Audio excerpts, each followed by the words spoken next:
While many are frustrated with CNN's handling of the Democratic debate in Iowa, there was one moment that I want to give Wolf Blitzer some credit for. Now, the discussion was on foreign policy and how Donald Trump decided to assassinate Iran's top military general without congressional authorization. Joe Biden was asked what he thought about that and whether it should be mandatory that the executive branch seek congressional authorization before taking any type of military action against a sovereign country. Now, Biden said, oh, absolutely, there needs to be military authorization. This is unacceptable. And then, shockingly, Wolf Blitzer had an awesome follow-up. Take a look.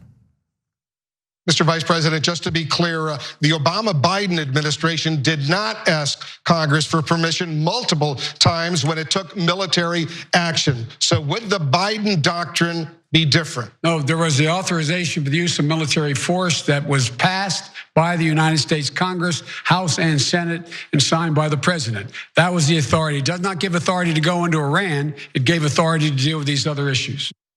So I would have preferred one other follow-up to that, because what he said there might satisfy some of the electorate that isn't paying close attention. But the reality is, look, that authorization, the AUMF, was meant to authorize action against, it was Iraq, right? I think technically against anyone ever, anywhere.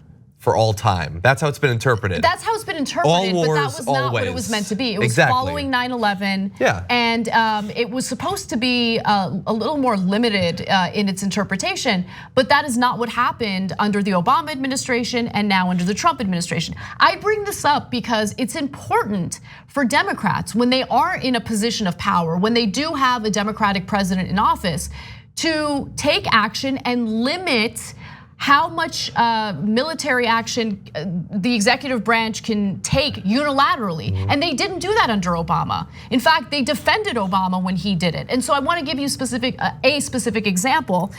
So Politico had written about this. Obama approves airstrikes against Libya, March 19th, 2011. Well, Libya, as it's well known, is in Iraq. So exactly. So it's covered. So he did this without any congressional authorization, without informing or consulting Congress, as the Constitution and the War Powers Resolution require.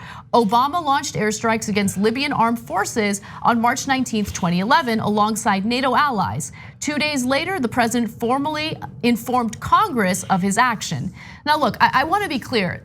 You can't compare what Trump did to the top Iranian military general to what Obama did here. There are similarities, there's no mistake there. However, there are some differences because Obama didn't really act unilaterally. He was working with our allies on an international level. Now, I would have preferred that he gets the authorization from Congress. He did not do that, and I find that to be a huge problem. So there are some differences between the two, but I think the heart of the issue still remains. He should have authorized Congress.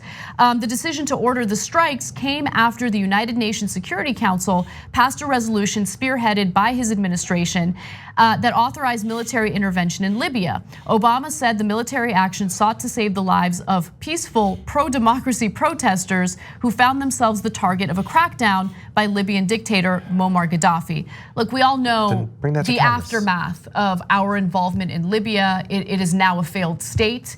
CNN did pretty good reporting when it came to a slave trade that began after our involvement there.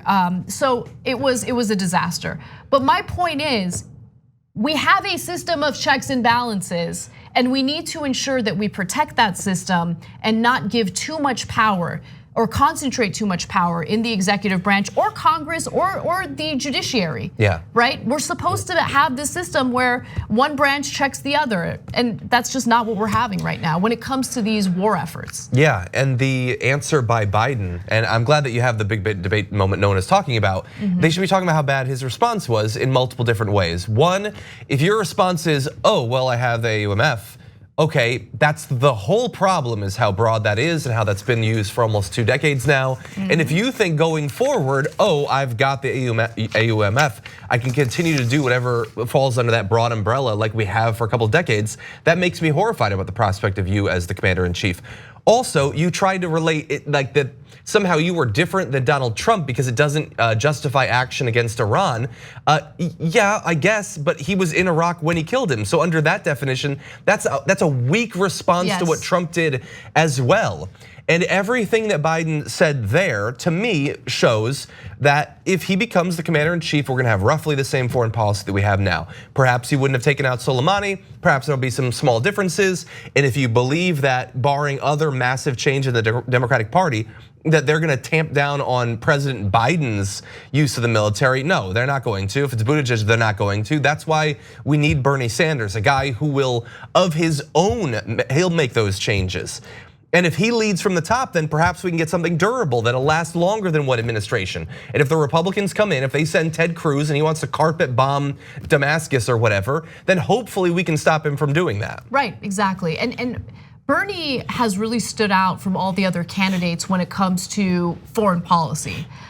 Luckily, they did focus on foreign policy during the debate last night. I would have preferred a little more emphasis on that, a little less emphasis on driving a wedge between Bernie and Warren, which of course that took up most of the headlines following the debate. Yeah. Look, the foreign policy issue is huge, and we need to really rethink how we spend our resources and whether or not our intervention well, we already know the answer. Oftentimes, our intervention in other countries does nothing but destabilize like entire regions of the world. And so we need to be smarter about it. And you're right, Bernie Sanders is the only one who seems to have like a well thought out, comprehensive approach. TYT is all about challenging and disrupting the status quo, and so is Aspiration.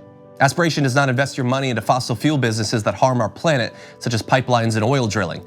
Instead, you'll be able to fight climate change with tools like AIM, the Aspiration Impact Measurement, and Planet Protection. They also don't hit you with outrageous fees for you to access your own money. You can even earn cash back and get free ATM uses up to 5 times a month.